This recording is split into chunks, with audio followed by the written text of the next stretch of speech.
Assalamualaikum warahmatullahi wabarakatuh. Perkenalkan, saya Siti Martafiani dengan NIM 2017-210479. Nah, di sini kelompok kami akan mempresentasikan mengenai dasar-dasar korespondensi bisnis. Dalam menjalankan aktivitas bisnisnya, tentunya sebuah perusahaan perlu untuk menjalin komunikasi dan hubungan yang baik dengan perusahaan ataupun organisasi lain. Nah, dalam hal ini, surat masih memegang peranan yang sangat penting untuk berkomunikasi maupun berhubungan dengan perusahaan lain. Korespondensi adalah salah satu komunikasi verbal yang digunakan oleh perusahaan ataupun organisasi dalam aktivitas bisnis maupun non-bisnis. Nah, selanjutnya, surat. Apa yang dimaksud dengan surat? Surat adalah sarana komunikasi yang digunakan untuk menyampaikan informasi dalam bentuk tertulis dari suatu pihak kepada pihak yang lainnya. Kemudian, surat bisnis yaitu surat yang digunakan oleh suatu organisasi ataupun seseorang untuk menyampaikan informasi tertulisnya dalam kaitannya dengan penyelenggaraan aktivitas bisnisnya. Nah, surat bisnis ini memiliki banyak fungsi. Yang pertama yaitu sebagai wakil ataupun duta dari organisasi tersebut atau dari perusahaan tersebut.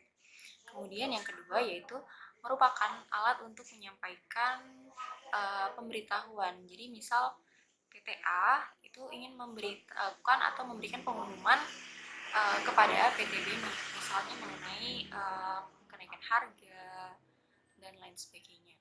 Kemudian yang ketiga, fungsi yang ketiga yaitu sebagai alat bukti tertulis atau dokumen tertulis dari sebuah perusahaan. Nah, untuk fungsi-fungsi lainnya akan dijelaskan oleh rekan saya. Terima kasih. Terima kasih atas kesempatannya. Perkenalkan, nama saya Lolita Devi Fatmawati, NIM 2017-210483. Selanjutnya, saya akan melanjutkan presentasi dari rekan saya mengenai fungsi surat bisnis. Adapun selain yang dijelaskan oleh rekan saya, fungsi surat bisnis terdiri dari sebagai alat pengingat, sebagai bukti sejarah atau historis, sebagai pedoman kerja, dan yang terakhir sebagai media promosi bagi pengirim surat. Seperti yang kita tahu, sebagai manusia, kita memiliki daya ingat atau memori yang terbatas, ditambah dengan aktivitas atau kegiatan yang padat membuat kita kesusahan dan sulit untuk mengingat hal-hal yang penting dalam jangka waktu yang panjang. Dalam hal ini, dokumen tertulis yang diarsip dengan baik dapat menjadi alat pengingat kita dikala kita lupa dan sewaktu-waktu kita membutuhkan informasi yang terkait dalam surat tertulis tersebut.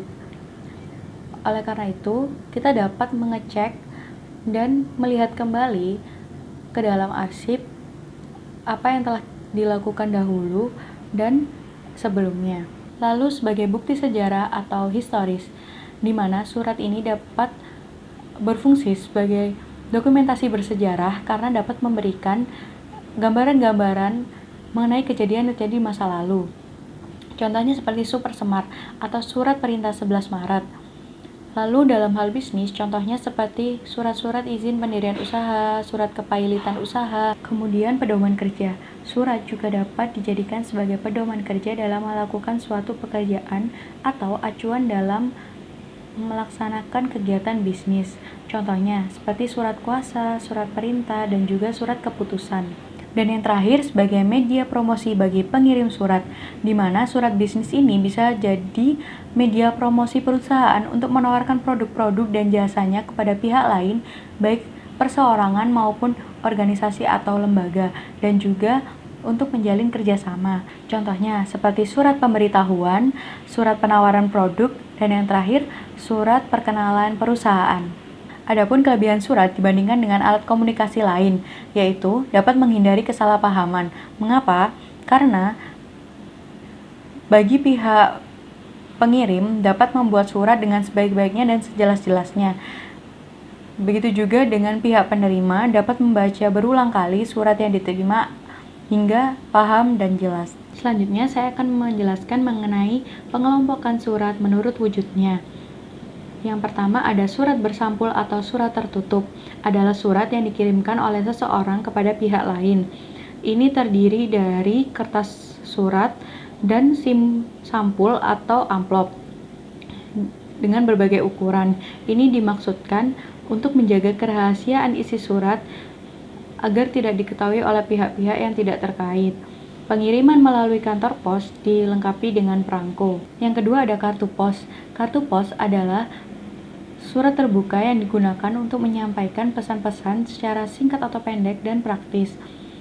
Kartu pos ini dikeluarkan oleh PT Pos Indonesia di mana dengan ukurannya kecil yaitu 10 x 15 cm diusahakan untuk menyampaikan pesan yang penting-penting saja. Contohnya seperti surat pembelian dan surat penawaran. Yang ketiga ada warkat pos. Warkat pos adalah surat yang terdiri dari gabungan antara kertas surat dan amplop. Ini dibuat sedemikian rupa sehingga jika dilipat akan membentuk amplop.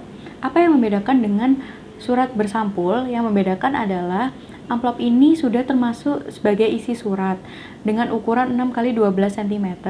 Yang keempat ada telegram dan telex. Telegram disebut juga surat kawat, yaitu surat yang tercetak dan disampaikan melalui jarak jauh. Cirinya adalah secara singkat. Telegram sendiri dibagi menjadi dua, yaitu telegram dinas pemerintah yang biasanya formulir berwarna biru muda, hijau muda, dan kuning muda. Lalu yang kedua yaitu telegram swasta, biasanya formulir berwarna putih. Kemudian telex. Telex adalah pertukaran berita yang tercetak dari jarak jauh. Mengapa telex disebut sebagai rantai pertukaran arus informasi yang modern? Karena telex ini cepat, langsung, tertulis, dapat dievaluasi dan dapat di-share, dan juga telex ini sebagai bukti konkret dalam komunikasi. Dan yang terakhir ada memorandum atau memo dan nota. Memo sendiri adalah surat yang digunakan oleh pimpinan untuk menyampaikan pesan singkat berupa pemberitahuan, permintaan, dan hal-hal lain dalam organisasi. Sedangkan nota adalah pesan singkat yang dibuat oleh pimpinan atau atasan suatu lembaga untuk meminta data atau informasi penting dalam suatu organisasi. Sekian presentasi dari saya, selanjutnya akan dilanjutkan oleh rekan saya. Terima kasih atas kesempatannya. Saya Diana Nadifah, DIM 2017-210487. Nah, di sini saya akan menjelaskan tentang pengelompokan surat menurut pemakaiannya. Pengelompokan surat menurut pemakaiannya ini dibagi menjadi 4 bagian, yaitu yang pertama surat pribadi, surat dinas, surat bisnis, dan surat sosial. Nah, surat pribadi itu sendiri adalah surat yang dibuat oleh seseorang yang isinya itu menyangkut kepentingan atau hal-hal yang sifatnya itu personal atau pribadi. Dan yang kedua itu ada surat dinas. Nah, surat dinas itu surat yang isinya berkaitan dengan kepentingan tugas dan kegiatan dinas instansi pemerintah. Dan yang ketiga ada surat bisnis. Surat bisnis itu sendiri adalah surat yang digunakan orang atau badan yang menyelenggarakan kegiatan usaha bisnis seperti bidang usaha produksi, perdagangan, usaha jasa, dan perusahaan-perusahaan lainnya. Terus yang keempat itu ada surat sosial. Nah, surat sosial itu surat yang digunakan oleh organisasi sosial atau lembaga sosial kemasyarakatan untuk berbagi kepentingan sosial bagi masyarakat pada umumnya, seperti lembaga sosial Yayasan Yatim Piatu, Yayasan Panti Jompo, lembaga sosial peduli anti narkoba. Selanjutnya saya akan menjelaskan tentang pengelompokan surat berdasarkan jumlah sasaran yang dituju. Nah, dalam pengelompokan ini dibagi menjadi 3, yaitu yang pertama ada surat biasa, yang kedua ada surat edaran, yang ketiga ada surat pengumuman. Nah, surat biasa itu adalah surat yang dibuat oleh seseorang atau organisasi yang ditujukan kepada seseorang atau organisasi lainnya yang berisi tentang informasi yang bersifat umum dan tidak bersifat personal atau pribadi. Nah, apabila surat biasa ini bersifat terbuka tanpa amplop, maka orang lain dengan mudah membaca surat tersebut. Misalnya pemberitahuan tentang penyelenggaraan lokarya aplikasi komunikasi bisnis pada suatu perusahaan. Nah, jika surat biasa ini bersifat tertutup, memakai amplop, maka orang lain tidak dapat membaca dan menerima surat tersebut. Nah, yang kedua ada surat edaran. Surat edaran ini surat pemberitahuan secara tertulis yang disampaikan oleh seseorang atau suatu lembaga yang ditujukan kepada orang atau lembaga lainnya yang dengan jumlah yang sangat banyak. Nah, contoh surat ini itu adalah surat tentang hari kerja, surat tentang hari libur, dan surat tentang hari-hari nasional lainnya. Yang ketiga ada surat pengumuman. Nah, surat pengumuman ini surat yang berisi pemberitahuan tentang sesuatu hal yang perlu diketahui oleh pegawai atau karyawan suatu organisasi dan ataupun masyarakat luas, seperti lowongan kerja, untuk mewaspadai munculnya produk tiruan, dan pengumuman-pengumuman lainnya. Assalamualaikum warahmatullahi wabarakatuh. Terima kasih atas kesempatannya. Perkenalkan, nama saya Fahrizal Aditya, jurusan S1 Manajemen dengan NIM 2017-210-490. Saya akan memaparkan mengenai mata kuliah Komunikasi Bisnis tentang materi surat berdasarkan sifatnya. Surat berdasarkan sifatnya itu ada 3. Yang pertama yaitu surat biasa, yang kedua surat konfidensial atau surat terbatas, dan yang ketiga yaitu surat rahasia. Nah, untuk surat biasa itu biasanya berbentuk amplop atau berbentuk di luar amplop. Tetapi jika berbentuk dalam amplop, itu semua kalangan tidak bisa atau tidak diperkenankan untuk membaca surat yang ada di dalamnya, dan tidak diperkenankan untuk membuka isi dari surat tersebut. Tetapi jika surat biasa itu terdiri atau terdapat di luar amplop atau tidak terdapat amplop di luar halamannya, maka semua orang atau semua kalangan dalam perusahaan tersebut bebas untuk membacanya dan mengetahui isi surat tersebut. Biasanya untuk surat yang tidak beramplop ini yaitu berbentuk surat edaran dari pimpinan ke bawahan. Jadi bawahan tersebut dapat mengetahui semua isi yang ada dalam surat biasa tersebut. Biasanya surat-surat biasa ini berbentuk seperti surat edaran atau surat perintah dari atasan ke bawahan. Jadi untuk semua bawahan atau kalangan di bawah pimpinan tersebut dapat mengetahui isi surat yang disebarluaskan oleh seorang pimpinan. Kemudian yaitu surat yang kedua yaitu surat konfidensial atau surat terbatas. Untuk surat terbatas ini sendiri biasanya ditujukan oleh pimpinan dalam suatu perusahaan, dalam suatu organisasi. Tetapi surat terbatas ini tidak diperkenankan untuk disebarluaskan ke anggota yang ada dalam organisasi perusahaan tersebut, sebab biasanya surat ini bersifat agak rahasia. Biasanya surat-surat terbatas ini terdiri dari surat hasil rapat pimpinan, surat hasil wawancara, dan juga surat-surat yang berhubungan langsung dengan pimpinan dalam suatu perusahaan tersebut. Nah, yang ketiga yaitu surat rahasia. Surat rahasia ini tidak diperkenankan atau tidak diperbolehkan untuk disebarluaskan kecuali surat ini hanya diketahui oleh orang yang dituju dalam surat tersebut. Misalkan surat ini dari suatu perusahaan di kota A, kemudian akan ditujukan ke pimpinan perusahaan di perusahaan B, maka yang hanya boleh atau diperkenankan untuk membaca surat ini hanya pimpinan di perusahaan B yang dituju oleh si perusahaan tersebut. Jadi surat rahasia ini sangat penting atau sangat dirahasiakan, sebab biasanya surat rahasia ini menyangkut tentang kerahasiaan dari masing-masing perusahaan. Jadi yang biasanya yang berhak untuk membaca surat rahasia ini adalah pimpinan-pimpinan dalam suatu perusahaan atau dalam suatu organisasi tertentu. Oke, yang selanjutnya yaitu surat berdasarkan penanganan atau urgensinya. Surat berdasarkan penanganan atau urgensinya itu ada 3 jenis, sama dengan surat berdasarkan sifatnya. Surat berdasarkan penanganan atau urgensinya ini ada 3 jenis. Yang pertama itu surat biasa, yang kedua surat segera, Dan yang ketiga yaitu surat kilat. Apa sih yang disebut dengan surat biasa? Surat biasa yaitu surat yang penanganannya tidak perlu sesegera mungkin atau secara normalnya bisa dilakukan dengan melalui pengiriman melalui kantor pos atau dan sejenisnya. Tetapi surat biasa ini penanganannya tidak secepat dan tidak harus sesegera mungkin. Kemudian yang kedua yaitu surat segera. Nah, surat segera ini sendiri penanganannya membutuhkan juga sedikit perlakuan khusus, tetapi dalam surat segera ini dapat juga dikirim melalui kantor pos. Biasanya surat segera melalui pengiriman kantor pos itu membutuhkan biaya yang lebih mahal daripada surat biasa. Tetapi dalam suatu hal atau urgensi, biasanya surat segera ini sangat dibutuhkan atau sangat diperlukan agar apa yang akan dituju dalam surat tersebut bisa segera terkirim. Kemudian yang ketiga yaitu surat kilat. Surat kilat sangat dibutuhkan atau sangat diperlukan perlakuan khusus di dalamnya.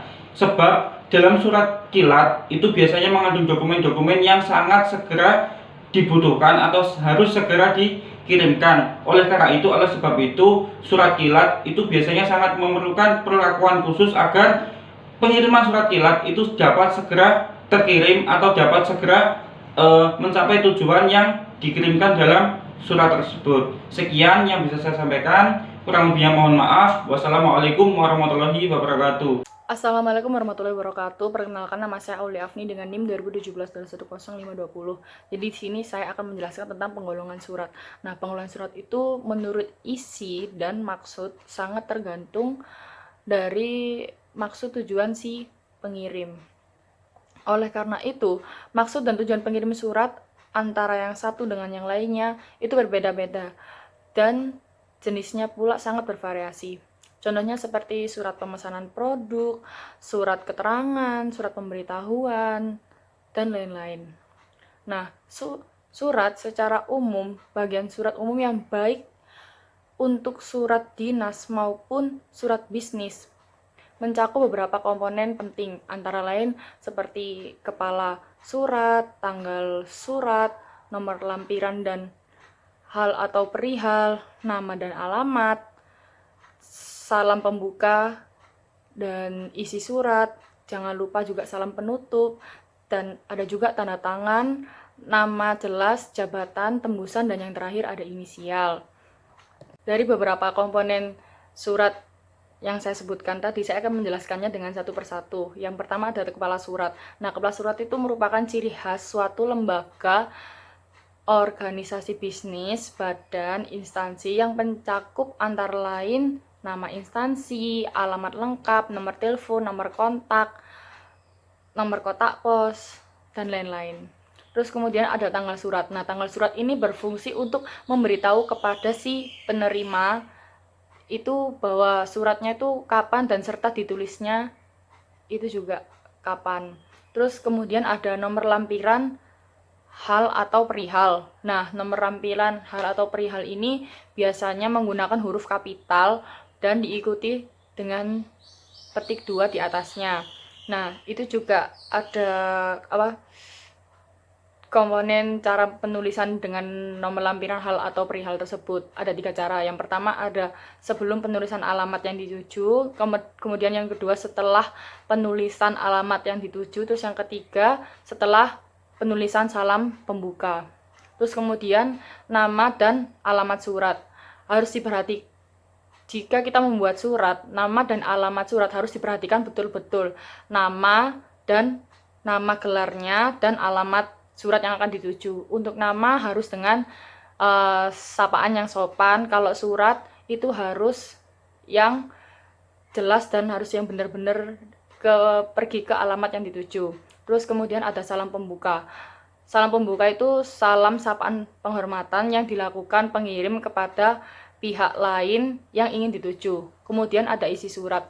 Nah, isi surat itu berisi tentang inti maksud dan tujuan yang ingin disampaikan oleh si pengirim. Kemudian salam penutup.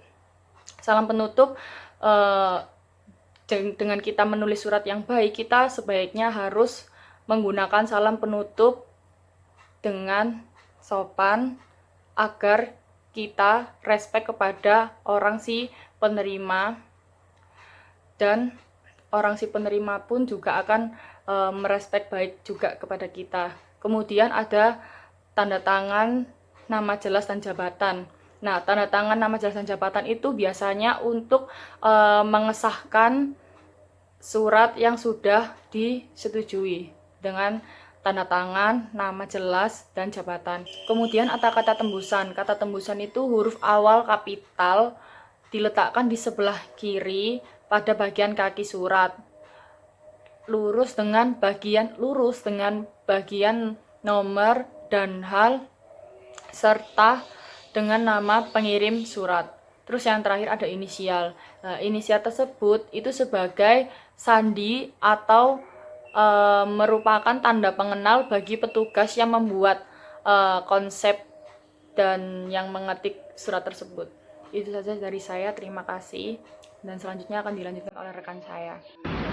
Terima kasih atas kesempatannya. Nama saya Bestari Asisani Zakia, NIM 2017-210524. Di sini saya akan menjelaskan tentang bahasa surat. Sebagaimana kita ketahui, dalam paragraf isi surat terdapat pesan pengirim yang ingin disampaikan kepada penerima pesan. Agar pesan yang dikirimkan oleh pengirim surat itu dapat dipahami oleh penerima surat, maka pengirim surat itu sebaiknya menggunakan bahasa yang baik dan baku, sesuai kaidah yang berlaku dalam surat menyurat. Untuk surat resmi dan surat bisnis, bahasa yang digunakan sebaiknya menggunakan bahasa baku, lazim atau sering digunakan, dan cermat.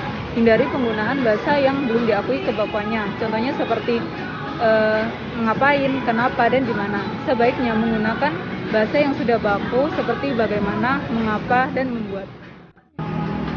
Selanjutnya yaitu ada beberapa bentuk lipatan surat yang lazim digunakan dalam dunia korespondensi bisnis. Yang pertama yaitu ada lipatan baku, yang kedua ada lipatan setengah baku, yang ketiga ada lipatan akordon, yang keempat ada lipatan setengah akordon, yang kelima ada lipatan tunggal, yang berikutnya ada lipatan ganda, yang ketujuh ada lipatan model Prancis, dan yang terakhir yaitu lipatan baron.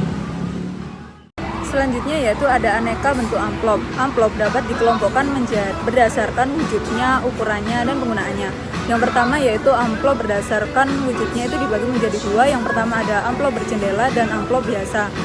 Yang kedua yaitu berdasarkan ukurannya.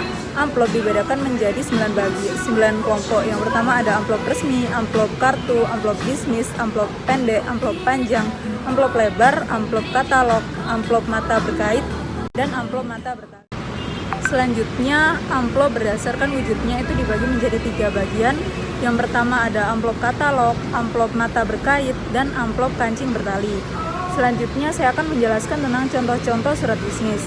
Yang pertama yaitu ada surat pemesanan. Surat pemesanan atau order letters ini merupakan salah satu surat bisnis yang lazim digunakan dalam dunia bisnis, baik pada perusahaan manufaktur, perusahaan perdagangan, maupun perusahaan yang bergerak di bidang jasa. Yang kedua yaitu ada surat konfirmasi. Surat konfirmasi atau confirmation letters itu adalah surat yang berisi tentang penjelasan tertentu yang lebih berfungsi sebagai pemberitahuan, penegasan, atau meyakinkan atas sesuatu. Dan yang ketiga ada surat pengaduan. Surat pengaduan adalah surat yang berisi pengaduan pelanggan kepada pihak lain dengan cara yang baik karena pelanggan merasa dirugikan atau dikecewakan, agar memperoleh solusi terbaik dari kedua belah pihak tersebut. Dan yang terakhir yaitu ada surat permintaan informasi. Surat permintaan informasi ini adalah surat yang dikirimkan oleh seseorang, kelompok, atau lembaga untuk meminta berbagai informasi penting kepada pihak lain, baik perseorangan atau lembaga. Sekian presentasi dari saya. Terima kasih. Terima kasih atas kesempatannya. Di sini saya akan melanjutkan presentasi dari rekan saya, yaitu contoh-contoh surat bisnis. Yang pertama ada surat ucapan selamat. Adalah surat yang dikirimkan oleh perorangan, kelompok maupun lembaga yang berisi pemberian ucapan selamat atas keberhasilan seseorang, kelompok maupun lembaga dalam melakukan sesuatu kegiatan atau pekerjaan. Pemberian ucapan selamat dapat disampaikan secara lisan maupun tertulis. Selanjutnya, surat pemberitahuan. Dalam dunia bisnis, surat pemberitahuan bukanlah hal yang baru.